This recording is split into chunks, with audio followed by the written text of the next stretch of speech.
I have a place in my office that you can go, and I have the books that I want to read. There's one thing, Hal, that I like better than reading, and it's buying books, okay?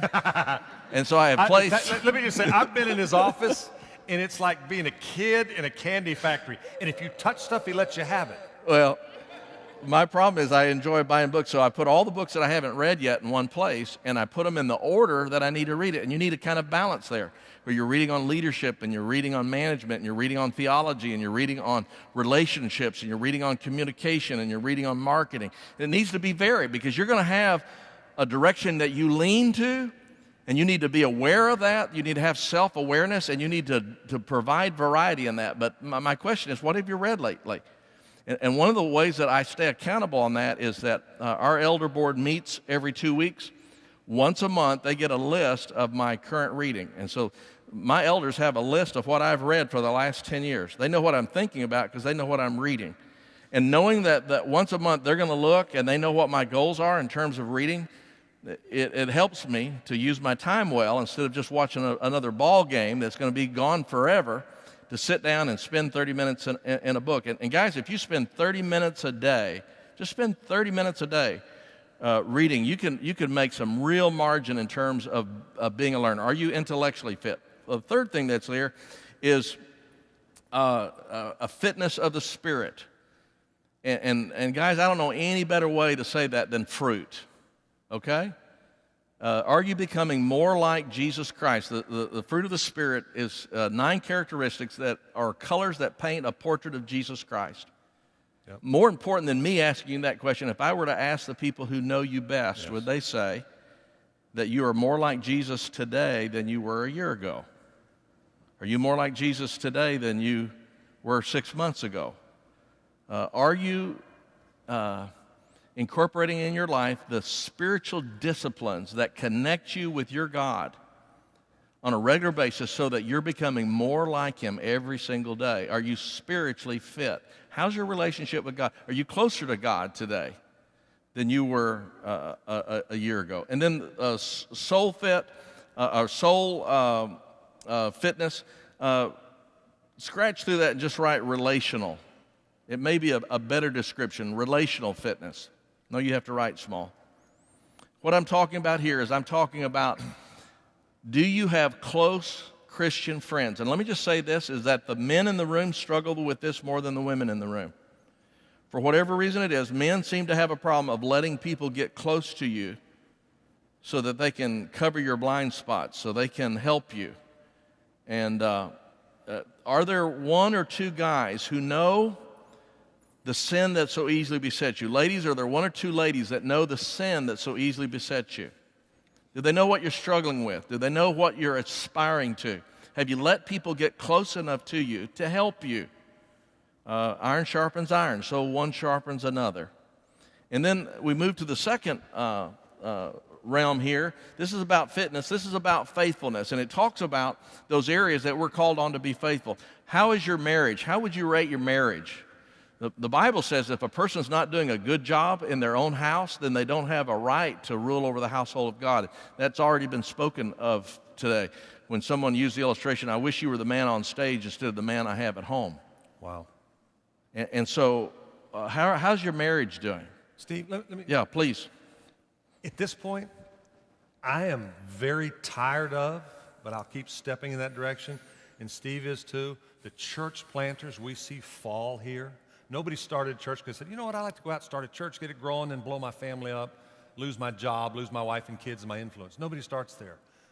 But if you don't start paying attention to it now, I'm telling you, you're going to be a statistic. What you're getting ready to do is bigger than you are. You'll need God. You'll also need your family.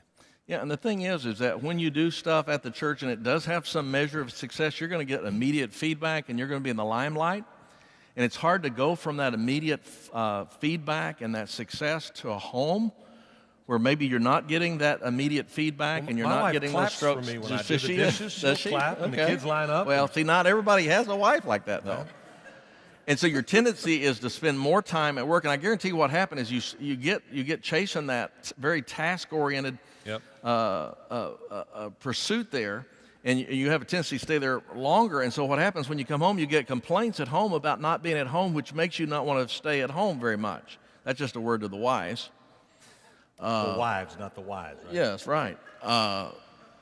But that's what happens, and then that drives you away from it even more. And so where are you in terms of your marriage? Where are you in terms of your parenting?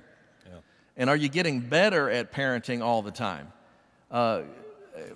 One of these days, I'm going to change my roles at Lake Point. I've been at Lake Point now for 32 years. At some point, I'm going to become who's that guy? I really am. But my family, they're going to be my family forever. And I better give them some of my best time, which we're going to talk about in just a moment.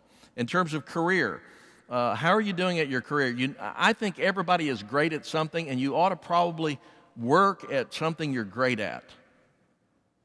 I mean, really. You spend way too much time at work not to be doing something that you're very, very good at.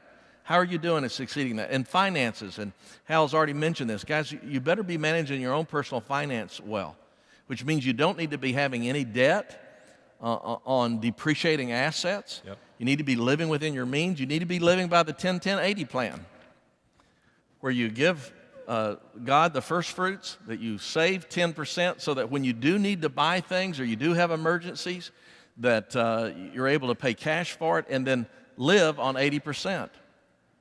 And there's some of you who are in this room right now who know that you're failing at that. So you're not living the 10-10-80 plan. Some of you are living the 0-0-110 plan. And that doesn't work. Our federal government has proved that. Yeah, the federal government is exactly who's proved that. And then let's move out to that outer circle. And the outer circle doesn't have 4 things, it has 2 things. And it is ministry to other Christians and ministry to the lost. And what it does is that I do a self-evaluation. See, I think talking to other Christians, every Christian ought to have both a Paul and a Timothy. If I walked out there right now and I came up to you and said, who's your Paul? Who's your spiritual mentor? I'm not just talking about your coach in terms of planning. Who is your spiritual mentor who's a little further along, a little closer to Christ, a little more mature than you are, that's speaking into your life on a regular basis? And it's not somebody who lives in another state, by the way. Somebody who sees you do life and can speak into it. And then I would also ask you a question, who's your Timothy or Timothys?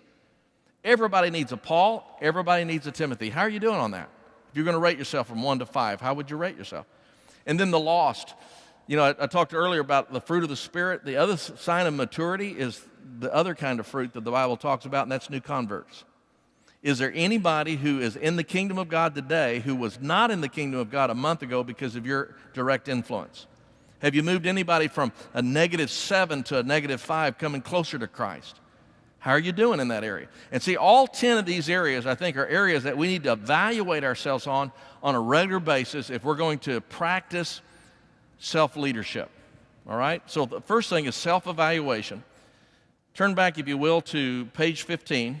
If you're taking notes there under self-leadership, first thing would be self-evaluation. And just put page 18 to reference the circles that we just looked at. The second is seasonal evaluation. And let's talk a little bit about the renewal cycle. You have a circle on the bottom, and it's numbered incorrectly. It should be 1, 2, 3, 4 in the right order. 1, 2, 3, 4. Clockwise. So if I was going to label it, I would do it this way. I would say, it doesn't matter where you start the one, they just need to go in order. The first stage is a dream stage. And the dream stage is a lot of fun. It's where you're starting something. A lot of you right now, in terms of your church planning, you're in the dream stage. The second is the do stage. This is when you got your team together, you're on site, and you're having preview services. You're launching the thing. Yeah. You're doing what you've been planning all this time, what you've been raising all this money for. You're actually doing it. But then comes the third stage, and the third stage always comes. It's called the doldrums. Already referenced for you is the book called The Dip by Seth Godin. Yep. About you get to a point where you see resistance that's coming. Now, here's what's interesting about the doldrums.